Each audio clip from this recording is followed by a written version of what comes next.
is Mila. I'm Mr. and Mrs. Bowen's dog. Today I'm going to read you one of my favorite stories. It's called Part-Time Dog by Jane Thayer. Pictures by Seymour Fleshman.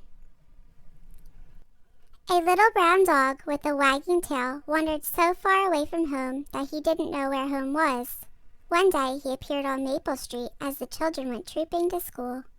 "Hello, Brownie," the children said, patting his head. Brownie smiled a happy smile, hung out his little pink tongue, and trotted along to school. "Go home," said the teacher to Brownie. Back to Maple Street, Brownie trotted, not knowing where home was.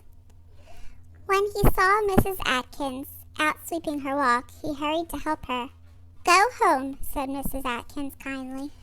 Brownie accompanied Mrs. Butterworth on her way to the bank. "Go home," she said politely. He galloped to help Mrs. Tweedy hang up her husband's shirts. "Go home," she told him politely and kindly.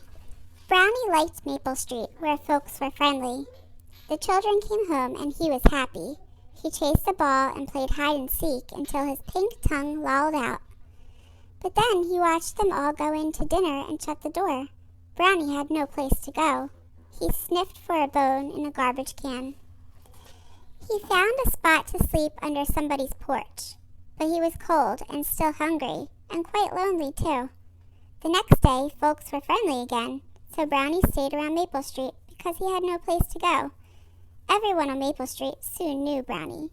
He was everyone's friend in the daytime, but nobody was his friend at night because everyone thought he was somebody else's dog. One dark, cold night, Brownie was sniffing in garbage cans for something to eat when he smelled a wonderful smell coming from Mrs. Atkins's kitchen. He was so hungry that he trotted to the door, and he said, "Woof!" Mrs. Atkins looked out. "What are you doing here at this hour? Would you like a bone?" said kind Mrs. Atkins.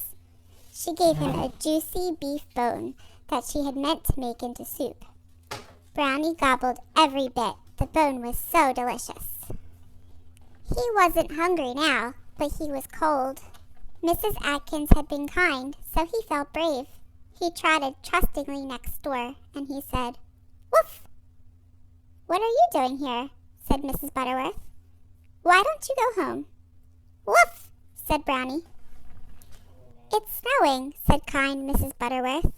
"Would you like to sleep in my kitchen?" "Woof!" She let him in. She shut the parlor door to keep him off her best blue sofa. "Good night," Mrs. Butterworth said, and after a while Brownie thought, "This floor is hard." He quietly pushed open the parlor door, climbed up on the best blue sofa, and happily fell asleep. "You wicked dog," cried Mrs. Butterworth when she came down in the morning. "Get off my best blue sofa." "I had better be going," said Brownie to himself. "Goodbye," he said politely, not waiting for breakfast. But once outdoors, he smelled coffee at Mrs. Tweedy's house. He knew Mrs. Tweedy would treat him kindly too, so he trotted next door and said, "Woof!" "What are you doing here before breakfast?" Mrs. Tweedy said. "Woof!" said Brownie. "Are you hungry?" "Woof!" She gave him a cup of coffee with sugar and cream and a piece of buttered toast to crunch. Brownie was warm and full of buttered toast. He frisked to school with the children. That night he woofed at Mrs. Atkins's. She gave him some leftover lamb she had meant to make into stew. He trotted trustingly to Mrs. Butterworth, forgetting about the sofa. Mrs. Butterworth saw the snow outside. She looked into Brownie's trusting eyes. "Oh, well," said kind Mrs. Butterworth, and covered her best blue sofa with an old blanket for Brownie.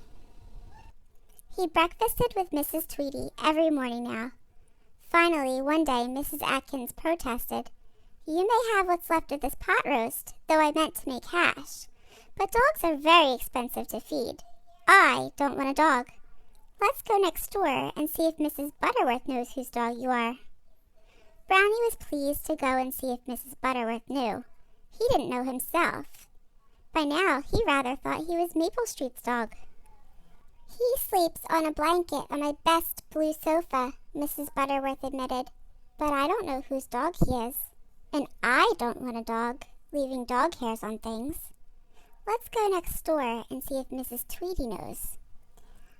I give him toast and coffee, Mrs. Tweety said, but I don't want a dog. I like to travel, and a dog would tie me down. They all looked at Brownie, who looked back trustingly. He has no license, said Mrs. Atkins. That's against the law. He runs around loose, said Mrs. Butterworth. That's against the law. It is our duty to call the dog catcher, Mrs. Tweety said, because he is breaking the law. Brownie wagged his tail trustingly. But I don't want to call the dog catcher, Mrs. Tweety said. He's such a nice dog. Mrs. Atkins said, I suppose I shall have to. Oh dear, Mrs. Butterworth said. Poor Mrs. Butterworth is unhappy, thought Brownie, and stopped wagging his tail. Mrs. Butterworth firmly picked up the phone. I would like to have a stray dog picked up, she told the dog catcher. The dog catcher came. Brownie trustingly wagged his tail. The dog catcher put him in the truck and off Brownie went. That night, Mr. and Mrs. Atkins had pork chops for dinner. Mrs. Atkins looked at the juicy bones and thought of poor Brownie. She didn't feel hungry. Next door, when Mrs. Butterworth went to bed, she looked at her blue sofa, with brown dog hairs on the blanket, and thought of poor Brownie. She didn't sleep well. And next morning, when Mrs. Tweety prepared her breakfast, she listened for a hopeful woof. She didn't enjoy her toast and coffee much, but she got to thinking. He trusted us, she said. How could we do such a mean thing to him? Then Mrs. Tweety made up her mind. She grabbed her pocketbook and out she went. She met Mrs. Atkins and Mrs. Butterworth, who had their pocketbooks too. I'm going to get Brownie back and buy a license for him, Mrs. Tweety cried. I'll keep him even if he does tie me down. Why, I was going to get him back, Mrs. Atkins cried.